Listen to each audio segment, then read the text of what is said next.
So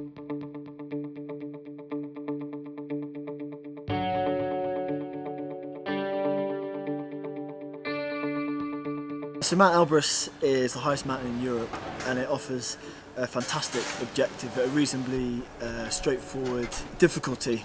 So it's a great opportunity for many folk to come and learn some new skills whilst at the same time climbing a big mountain. And it's also in a pretty wacky place. We're in like deepest, darkest southwest Russia in the Caucasus mountain range. And at the moment we're sat in a tiny little village called Chegit. And it's just quite unique, and I think it adds to the whole experience of climbing Mount Elbrus. Welcome to the strangest place in the world, also known as Azau, at the base of Mount Elbrus, the highest peak in Europe. Today we're going to take the ski lift up and do some acclimatisation up to about 4,000 metres, and then come back down for lunch and spend another night in the valley. It's going to be good.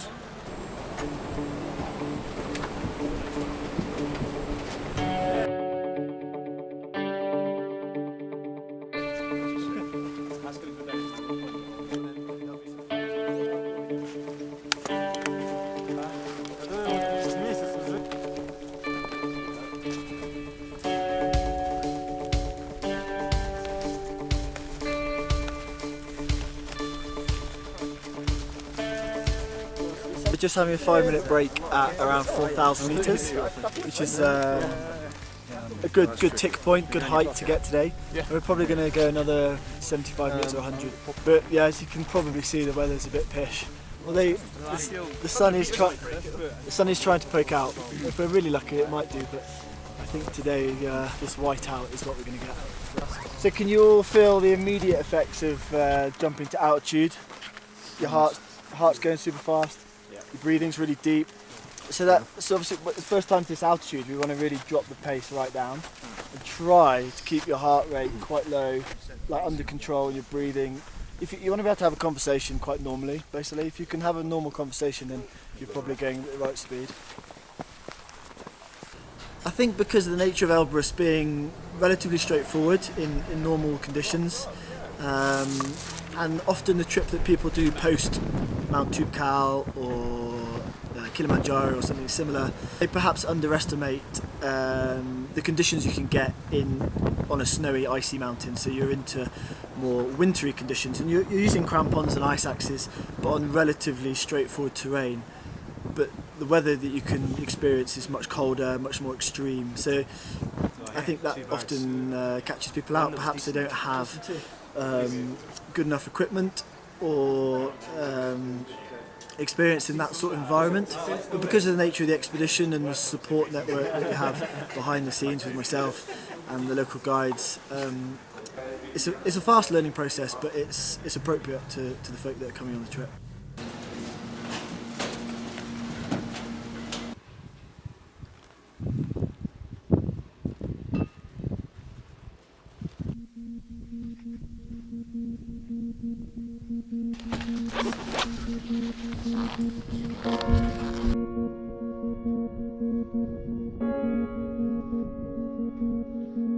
We're on the hill like today and tomorrow. When it gets, when the conditions are a bit hard, like they were today, higher up, and you start feeling a bit rough, then that's exactly the time that you obviously need to dig super deep and make sure that you are bothered to do what you need to do, whether it is apply more sun cream, have a drink, go for a wee, change your gloves, put another layer on.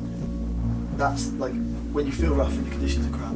That's when you really, really need to do it. That's when you're most likely not to do it. So if I can just really annoy you and get into your brain, and just remember that I'm just going to be bothered, be bothered, be bothered, and then eventually you'll understand, because then you'll start thinking about it.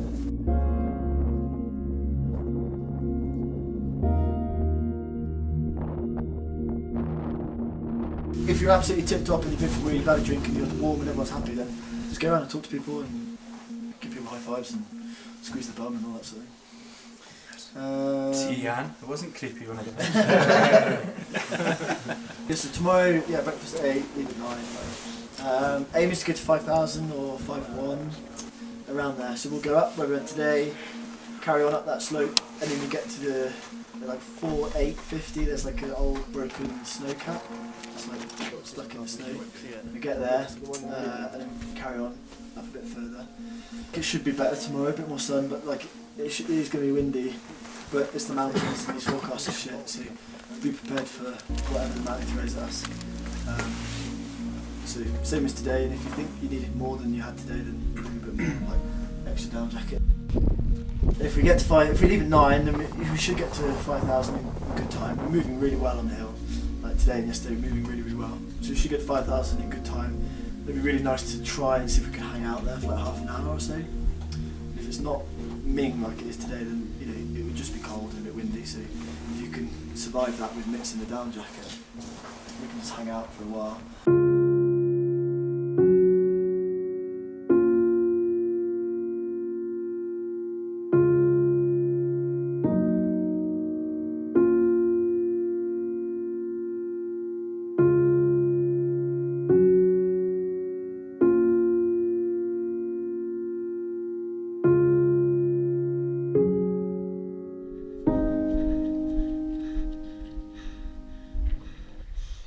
So it's day 5 of our acclimatisation programme on Mount Elbrus, and today the team have smashed it, and we are currently at about 5,000 metres on a perfect day, and it is amazing. Yesterday we endured some very Scottish wintry conditions with some strong winds and snow and cold, and again the team took all that on the chin and did really, really well. But this finishes our acclimatisation now, which is great. We're going to descend back to the huts, and tomorrow we've got a full rest day, so I think we'll enjoy a lie-in, maybe some cards, get hydrated, chat about our summit night, and then if the weather's good, we've got Thursday and Friday to make summits.